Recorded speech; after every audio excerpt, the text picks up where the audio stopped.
Bonjour. Bonjour.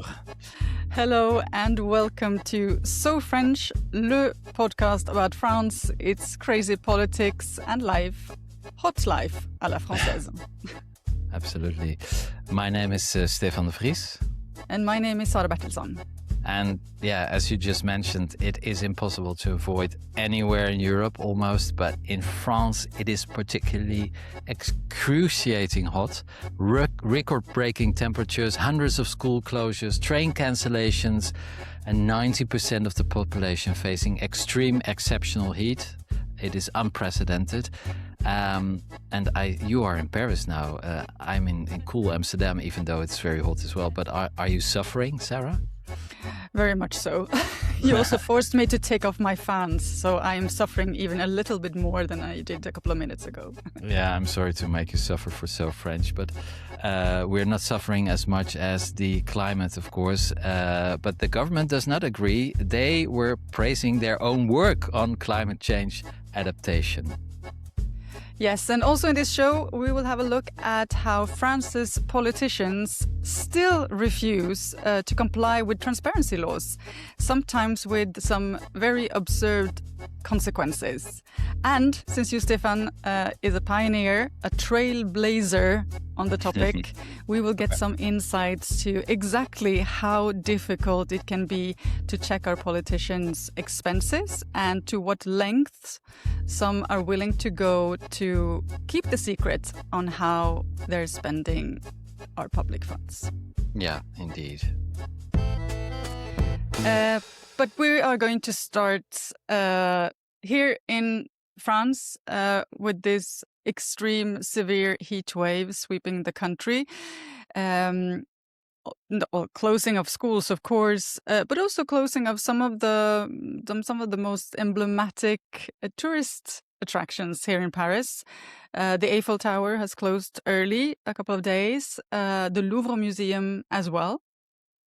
And one of the most visited attractions outside of the Paris region, the Mont Saint-Michel in Normandy, is actually calling on people to put off their visits for the time being. So yeah, it is clearly getting very, very hot. It's getting hot earlier in the year. We're having more and more intense heat wave periods. So some new ideas have, over this past week's been floated, by politicians. One came out last week from the Greens party. They have demanded the implementation of a climate leave for up to 5 days a year. And this especially then for particularly exposed workers who are working outside, of course. And this proposal is inspired by Spain, who already installed this 2 years ago, I think, a 4-day climate leave to avoid, so that people don't have to travel if there is a weather alert. It's been ridiculized by some of the other politicians. It has been completely brushed aside by the government. But what do you say, Stefan? Is this one way to deal with these situations? Yes, I think so. But of course, it's then still fighting symptoms. And I think giving workers 5 days off will still be cheaper than letting them work. And eventually they will die in the worst cases. So it's probably cheaper for society. But yeah, these are still symptoms that you're trying to avoid. But it is, of course, the cause that needs to be tackled. And but don't we need to attack? I was thinking maybe we need to, because this has been the criticism from the government that was saying, this is not dealing with the actual issue. But at the same time, we are very much in the midst of it. Absolutely. Wouldn't it be a possibility to actually deal with both? Because we are sure. in a new reality. That's what I'm saying. I think it's safer and cheaper to give people who are very exposed to the hot weather the possibility not to work, or maybe work during the night, or find solutions for that problem. So it's both. It's and. You will have to find immediate solutions for people who are suffering from the heat now. And of course, we've been talking about this so many times. The year we started our podcast, I think it was the famous COP Yes. Yes, event. 2015. You Yes, went there, me COP21. too. Yeah. Yeah, 2015. So that's 11 years ago. What have we learned since then? Or what have we done since then? It is, of course, quite astonishing that we are in this mess, and it's getting worse and worse. When I moved to Paris in 1998, it was really exceptional to have a day or two, or maybe three in a year of more than 30 degrees in Paris.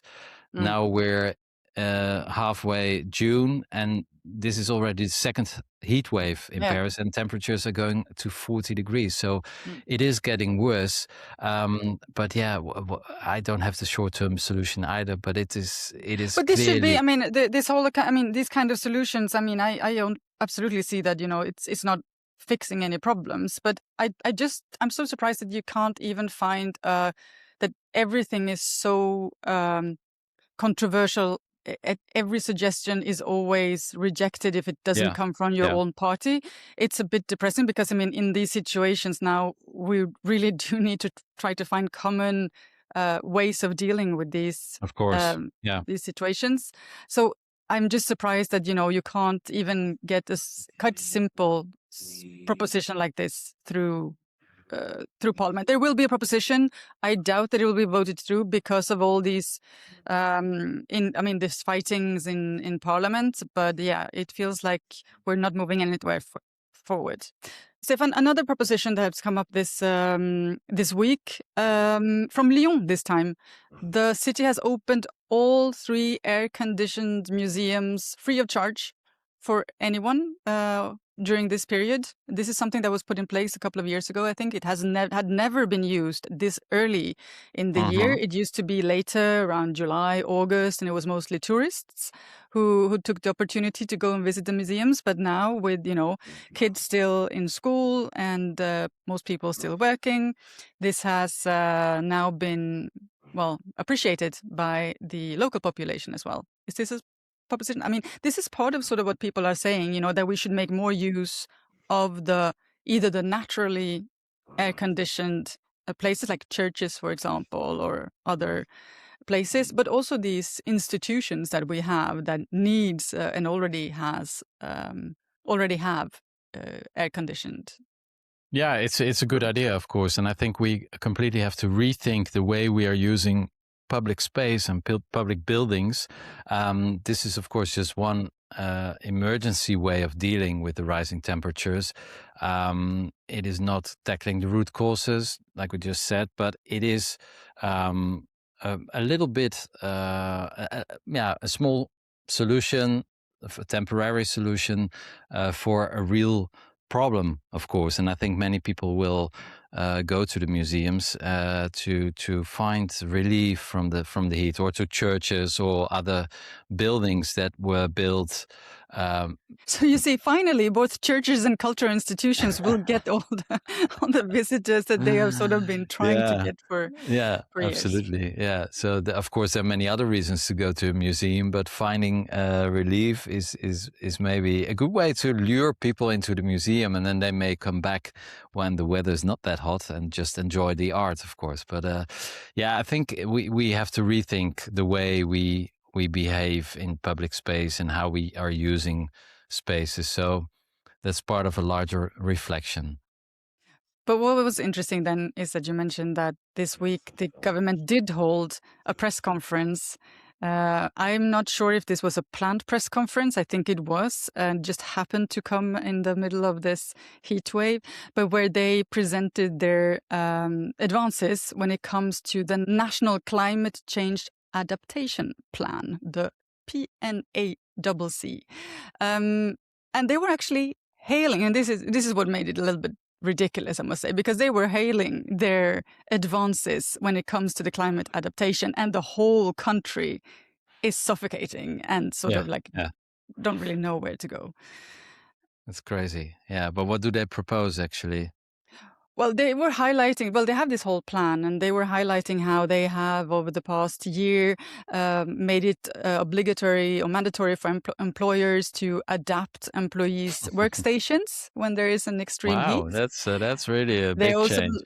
lowered the VAT tax on these reversible heat pumps, and they say that 85% of the actions on their list are already either completed or underway. Well, it reminds me of when I do my to-do lists, I always put some stuff on top of it that I've already done or that are very, very easy. It sounds a bit like this as well. And the NGOs, they are the experts sitting on knowledge. They were not very impressed, were they, this week? No, they're saying exactly this. I mean, that most of the things on this to-do list are studies or meetings or reports that are to be written. And of course, that is very easy to tick off a list. Once you've had your meeting and once you've published your report, you can say, well, listen, we've done this, we've done this. But this is not an adaptation. This is just looking at what needs to be adapted, and doesn't change anything, and it doesn't deal with the actual problem. And what they're also saying, that the big issue here is, of course, the fundings. And the scary part is that as much as there is money for studies, for meetings, for reflections and thinking, the money allocated for actual climate adaptation or climate change adaptation has been cut massively over this past years, especially then this green fund that was installed. It was created in a couple of years ago, 2023. It was originally 2.4 billion euros in 2024, but then it was cut to 837 million in 2026, and there's another cut coming up next year, according to the plans for next year's budget. So, there you are. There we are. Here we are with all our studies and all our meetings, but no money, because after all, what it takes is investment, for buildings, for schools, for everything, to have more green spaces. It doesn't come for free, and that money is not being allocated, and it doesn't look like there is anyone wanting to change any of those plans anytime soon. And what was the government's reaction? Well, the minister who made this presentation, and when she was confronted with the fact, look outside of the window, you're standing here saying that things are going the right way and this is where we are. And she said, well, yes, France was one of the first countries to address this issue, and very proud of the fact that there actually is a plan to adapt to climate change. That said, she still admitted that they have not done everything. A slight acknowledgement that things are not perfect. Now, moving on to the east of the country, Auvergne-Rhône-Alpes region. Lyon is the capital of the region. This is near the French Alps. Last week, 600 volunteers showed up to help sort some 7,000 documents. It was receipts and reimbursement claims from the region's former president, Laurent Wauquiez. He is today a Republican MP. And the background to this is that 5 years ago, a local independent media, online media, they started fighting to get access to Laurent Wauquiez's expenses. The courts decided in their favor every step of the way. But of course, the region continued to fight, handing out these documents all the way to the bitter end. Now in May, the final appeals possibility was decided, and they once again ruled in the favor of the media. And everyone thought that, well, now this story is over. But short victory, because then the whole thing took a very unexpected turn, because journalists, of course, thought that we're in 2026. This is modern age. They would receive these documents in digital format. However, what they received was 3 boxes filled with 7,000 documents, all printed on A4 paper, 25 kilos or something like that. completely unorganized, just like thrown down in these boxes. With then receipts, invoices, expenses, claims, etc., for travels or whatever Laurent Wauquiez could have done and been reimbursed for during his time as the president of the region from 2019 to 2021. What do you say, Stefan? Reaction to this? Yeah, it is of course the administration's way of frustrating these kinds of demands by giving thousands and thousands of paper basically. It's very It's childish. I mean, I don't know. I don't even. Children wouldn't do so. Even children wouldn't do such a thing. No, but it's it's a very well-known strategy also in big law cases. Bury the evidence in paper, bury your opponent in paper, then, and hope that he will never find or she will never find what she's looking for. It is very childish, of course, and it shows that French authorities, whichever layer you're talking about, whether it's the municipalities or the national government or the ministries, they really have a big issue, first of all, with transparency, and secondly, with public money. And this is where the two meet. And it is very encouraging to see that so many citizens volunteer to check all the documents, but it's also not the way a democracy is supposed to function, of course. Yes. So this local media, they said that they had expected maybe 25 people to show up when they made this public call for help. And they were just inundated with people who wanted to help out. And so, yeah, they set up this planning where people come in, and they had it all sorted out. So we'll see what comes out of this filtering and going when they go through all the documents. Still no scandals have been revealed, but I wanted to bring up this because it gives an opportunity to actually talk about this, because you yourself had a court case against Anne Hidalgo at the Paris City Hall for years as well. And you were actually, you went the whole way. And just tell me a little bit about how did this go about? Yeah, I hope that these people in Auvergne-Rhône-Alpes were somehow inspired by me, and it's not a matter of being arrogant, but actually the only thing I gave to France was the jurisprudence De Vries. You also gave two citizens. Yes, that's true. Yeah, I'm sorry, I forgot. But okay. Immaterial things I left in France is the jurisprudence. It's really called like that, Stefan De Vries, which is me. There is a real Lex Stefan De Vries. Yeah, it's incredible. Actually, it all started with the Olympic Games, the battle of Paris, the city of Paris, to obtain the Olympic Games of 2024.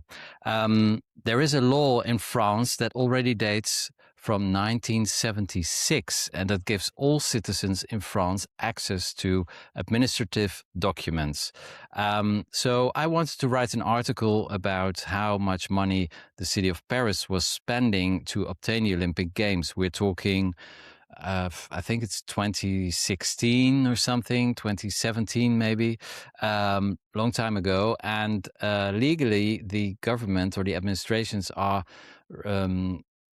required to give access to all this information. Well, they didn't. They refused my request, which was a normal journalistic request. If that happens, you can go to a committee that says, well, this demand is justified, or no, you don't need to disclose the documents. So I went to this committee, and I did it in 10 other cases as well. All 10 of them I won, but this was particularly interesting because the city of Paris refused to comply with the judgment or the ordeal of the committee. So I went to the administrative court, which took many years because the city of Paris has a big number of lawyers, also paid for by the taxpayers' money, who are really very good at stalling the situation. So every time on the very last day they had to hand in a letter or to appeal. They did that, of course. So this administrative judge also judged in my favor and gave a pretty severe judgment of what the city was doing. And they took into account that I was a journalist, so it was even more serious. But in general, every citizen in France can do what I did.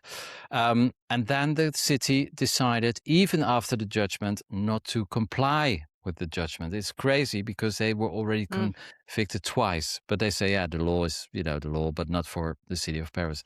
So then the last option was to go to the Conseil d'État, which is the highest administrative court in France, the State Council. But the thing is that costs a lot of money because there are only specialized lawyers who can plead in the Conseil d'État. They charge about 600-700 euros an hour. The city, of course, they know that, and they probably thought, well, this citizen who is this guy, De Vries, he will never go to the Conseil d'État. They were not aware of your secret stash of money that you had inside. They were not aware of all the money I earned with this podcast. So I opened that box with all the money. No. I financed it myself, of course, in the beginning. After that, there was a crowdfunding which almost paid for 2/3 of what I spent. But it really was a lot of money. But I was, they chose a battle. They picked the battle, and I was just asking a question. So, I became motivated to go to the end. Anyhow, also after 5 years in court, the Conseil d'État, they said, yeah, De Vries is right, and the city has to comply. That happened, and then finally I got all the notes de frais of the time of the period when Paris was campaigning to obtain the Olympic Games.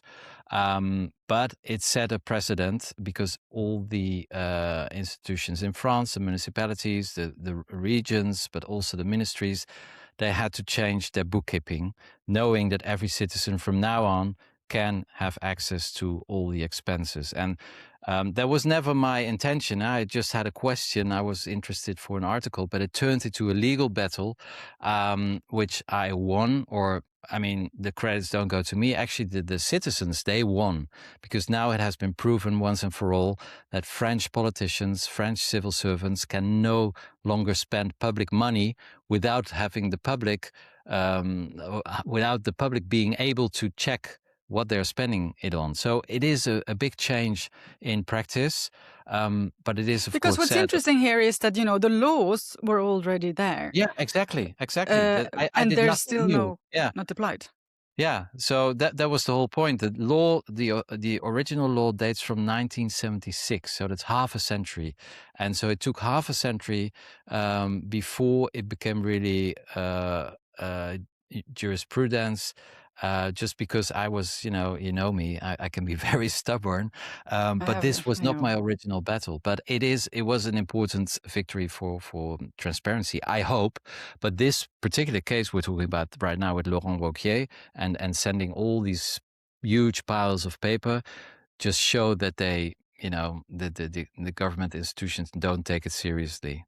It does, and it's because that's the thing. You would think that. So you have the law, you have the jurisprudence, as it's called. Yeah. So the legal, the application of it has been confirmed in the courts, and still, you're seeing this very hard fighting against showing what is done with what is all of our money. I mean, this is not, we're not asking for someone's private tax returns, which, by the way, I think also could be official, but that's something else. But we're not asking for that. This is money that belongs to the people.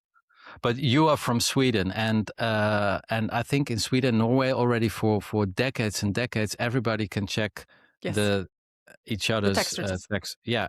And French politicians, they reacted to my victory as, we don't want this Swedish situation where everything is transparent and that's perverse. It is not good for democracy. But of course, it's nonsense.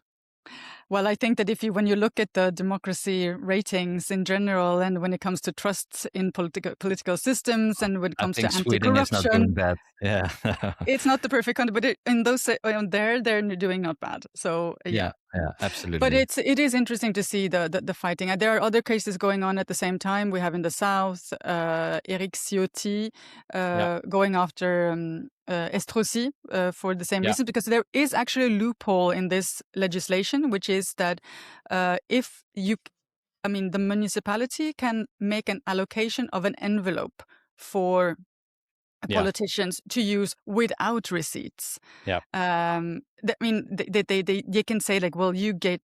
I think there's a maximum, of course, but depending on the budget of the town. But you can get a couple of thousands of euros, and then you yeah, can spend it however you want.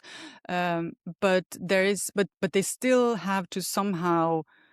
Well, they still. I mean, it's not an extra pay, so it's supposed to go to like paying for dinners or paying for traveling or whatever. yeah, It's a very weird situation because this should be received somewhere as well, right? To prove that you are not just taking this money down in your pocket and having a little bit of an extra salary. But so this is another law case yeah. going on in the south, Hmm. but still you see the same type of resistance and very creative ways of making Absolutely. sure that Yeah, you don't have to show where this money yeah. goes. You mentioned Christian Estrosi, the former mayor of Nice. I also started a court case against him. I also won it, and I never saw the documents. So Oh, well, maybe it's not too late. Maybe we still one day yeah, we will see them. it's not my battle anymore. It's jurisprudence de Vries. What else can you wish before you die? Well done, well done. And the people of France, I'm sure, is very grateful for your your time here. Yeah, you can reserve my place in the Pantheon, maybe. I will be there. Yeah. So yeah, this about transparency, the heat wave, and you would almost forget that there is a presidential race going on already. About 11 months before the presidential election in next year, 2027. And only 2 weeks to go before Marine Le Pen will know whether she can stand in next year's election or not, because the Paris Appeals Court will issue its ruling in the EU Parliament funds misuse. Another case of non-transparency in public money. A lower court last year banned her from public office for 5 years, and if the ruling is upheld, she's banned from the election next year. But even without a ban from office, a confirmation of the condemnation would make a presidential bid very difficult. After all, she would be definitely convicted of having fraudulent use of public funds and fake jobs. So there is a number two standing in, already making headlines since a year or so, and that is Jordan Bardella. Over 30% approval rates in the polls. A French, the favorite politician of the French. And even if many consider him handsome, the question has always been how capable he actually is of ruling the country and what he really knows about anything. Jordan Bardella may be the man who can't stop winning the polls, but he can't stop tripping over his own feet. Yes, true. Well put. Yes, it's one of the paradoxes, I must say, of this whole thing. I mean, he has incredible polling numbers, over 30%. And still, he is continuously caught up in misinterpreting numbers, not knowing what he's doing. He's not showing up at different meetings. And this seems to just like slide off him. It doesn't, and nothing sticks, and people don't actually seem to care, not even the party. Maybe then, until now. Well, because things are heating up. As you said, in 2 weeks we will know whether Marine Le Pen can stand in the election. And will she, whether even if she could, then will she? Because this is still quite like heavy condemnations that she has behind her. So we'll see about that. But now it seems like Jordan Bardella maybe has gone a little bit too far, even for the National Rally party officials, because we talked about this in our last episode, as the country was grieving the death of the 11-year-old Diana, who was abducted and raped and killed earlier, in May, and her body was found in early June. Jordan Bardella was caught at the Formula One race in Monte Carlo, holding a champagne glass in one of these very luxurious apartments. And this was the day of the actual mourning of Liana. And when he was asked to explain himself, he got even further down, because he was starting to saying how much he was so passionate about Formula One, and that there are marches of sympathy every day in France, and which was, of course, a very, very horrible thing to say in that situation. He was also attending, of course, and this is not nothing, he was attending this Formula One race with his supposed girlfriend, who has been very now covered in French media. She's a princess, an Italian princess. Maria Carolina of Bourbon de Sicile. Actually, when I lived in Paris, I lived in the Rue du Roi de Sicile. But apparently there's still a princess of the two Sicilies. Oh, wow. Incredible. Yeah. Yeah. So his girlfriend. This is his girlfriend. And for the man who is like the party that champions the French working class, at least is what they're saying, this kind of imagery and talk is not going down well, even in the party, and some of them have been criticizing him. But this is not the only thing. He's also constantly and continuously not showing up at very important meetings. There was a meeting of young farmers here in France earlier this month, and farming, agriculture, of course, being like a pillar of the national rally platform for the elections, a very important electorate, but also image-wise for the party, it's very important. He didn't show up there either. He decided to send one of the MPs, but other French presidential election candidates did show up there. Same thing for a party that says that they are the party for French sovereignty and independence. He didn't bother to go to one of these defense meetups that was held also this month, somewhere where also other presidential candidates came. He sent again an MP. So yes, he's been quite silent, relatively silent on very big national debates, like for the Liana story, for example. He didn't really say much, and then continuously just like staying out of these important moments where he could meet with voters and also present the party's line and what does he actually want to do. And what many are saying here is, of course, that he's not showing up at these meetings because he doesn't know what to say. And this has always been the criticism against him, that he doesn't know what he's talking about. Maybe sometimes it is better for the party when he stays away, they can avoid an embarrassing lack of knowledge on important topics. That is what has been been said, and that is what we have talked about this before as well. That why many think that he will definitely would get to the second round of the presidential election because he could easily go through the campaign saying no to all debates, not doing too many interviews, and not being caught in too many traps. But then he would still have to do that presidential debate that you have in between the two rounds. And I think that will be a very, very difficult moment for him. Others are saying that he will be able to read up on the main topics so that he doesn't make any blunders. But I mean, we all remember what happened to Marine Le Pen during her first debate against Emmanuel Macron. Even for someone as experienced as her, who lived and who known her party politics, I mean, forever, who created it, even she got caught up in her own papers and lost that election, mostly because of that debate.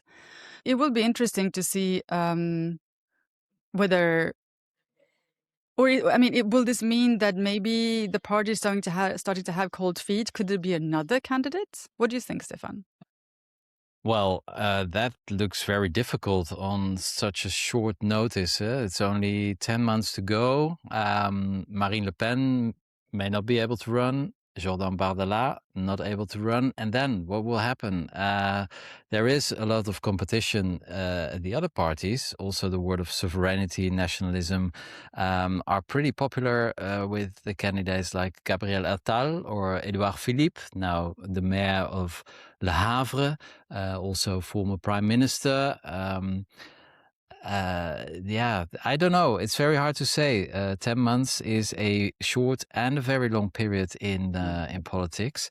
But yeah, the favorite, Jordan Bardella, looks pretty unsteady. And 10 months is a very long time to keep your champagne down. Well, on that note, and before we die of heat stroke or something like that, we were going to wrap up this edition. I can turn on my fans again. Yes, you can. You will find all our episodes of So French where you usually get your podcasts and on YouTube. And you can just search for @SoFrenchShow and you should find us. We are now also available on World Radio Paris. Yeah. That's worldradioparis.org. And also in the air, right? In Paris, Absolutely. in the south of France, and I think in Normandy. In Yes. Normandy, yes. So you can listen to us live on air. How cool is that? On World Radio Paris. And to miss not any of our new shows, make sure to follow us. Please share this episode with your friends and family. And do shoot us an email. The address is bonjour@sofrench.show. It would be nice to have your feedback.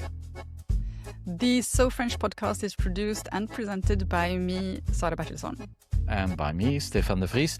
And this podcast's original music is made by Laurent Blo. We will be back in 2 weeks with a new episode. Hopefully this heat wave will be over by then. But take care, stay hydrated. Stay cool. Stay cool. Au revoir. Au revoir.